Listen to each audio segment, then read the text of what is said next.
Ankita here from Education Street, and today we are going to talk about students who are looking out to study, say, architecture, design, which is a very promising field, maybe for masters, maybe for undergraduates.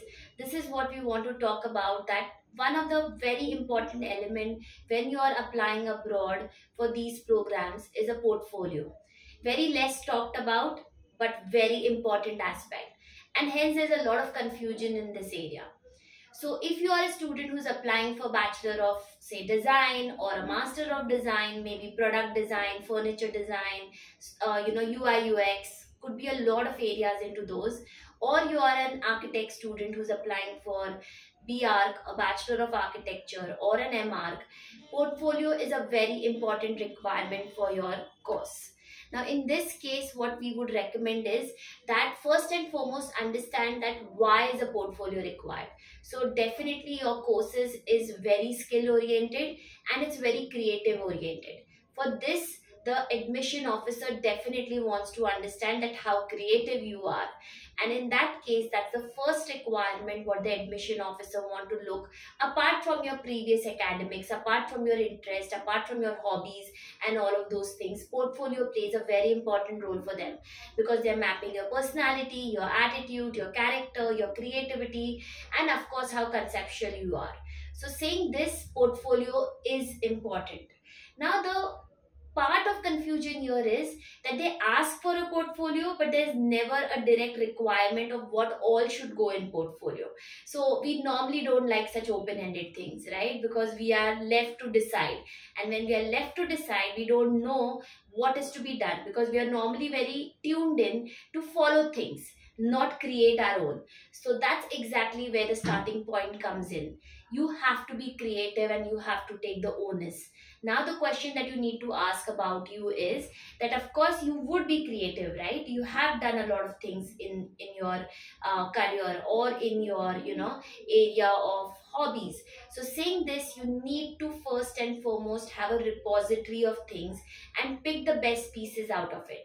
They do not mention how you want or which area they want. So it could be a photograph, it could be a sketch, it could be a project that you've worked in, it could be a picture with a write-up, it could be your environment, how it involves and how you look at it. So it could be varied things that you're doing, it would be a 3D model that you have developed. So these are varied things that comes in. So typically it is what you have to first have a repository of things, and then typically you come back and push your best pieces to them.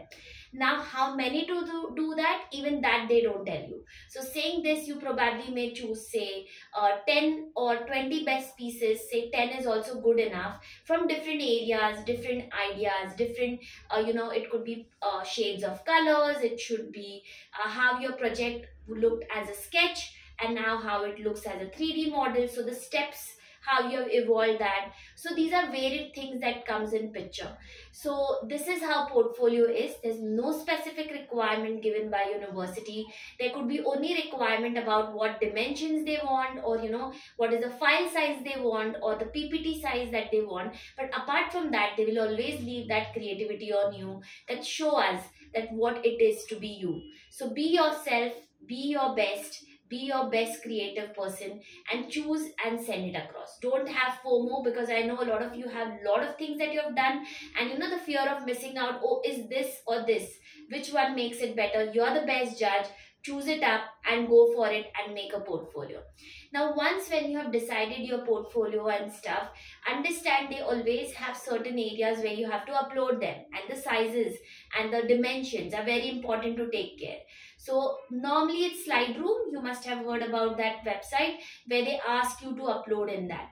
All this material has to be uploaded before the deadline of the university, along with your other documents, which I think you would know that your essays, your letter of recommendations, your CV, your application form, your tests like IELTS, TOEFL, all that is required, plus a portfolio is required when you're going for such portfolio oriented programs. So saying this, you need to upload it on time. You should see your file is of good size. The pictures that you have taken, be very careful, it's not pixelated. You can you should take it very well and cautiously. They are not random pictures. The slide doesn't have lot of artwork just because you wanted to fit hundreds of them. You've just taken a collage. That doesn't help, guys, because probably they can't make out any of them. So be clean in your work. Do not make it very populated.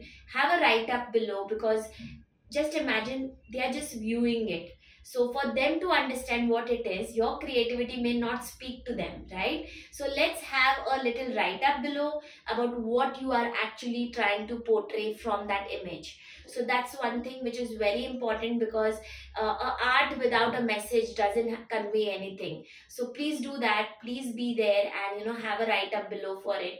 And that's how you do it. Quality over quantity, very important. Please don't do a mistake by overpopulating. I'm repeating this because that's what I see a majority of students doing that. So quality over quantity, few of them, but the best pieces that you have done.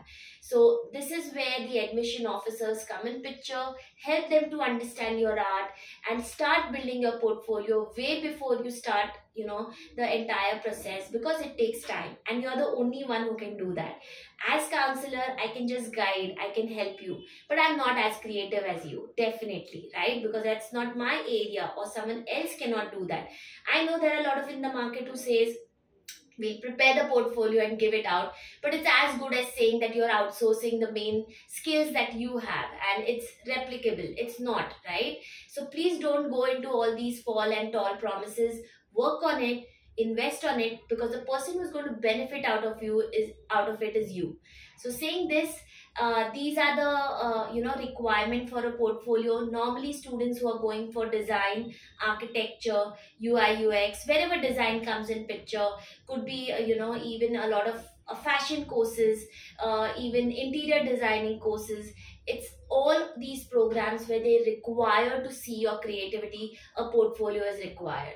So this is what I would recommend. Please do it yourself.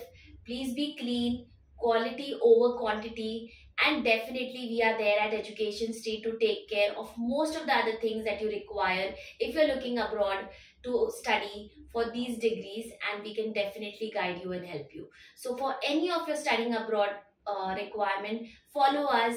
We come out with a lot of videos. We have a lot of knowledge and information for varied courses and careers. So if you're looking for it, you are at the right place.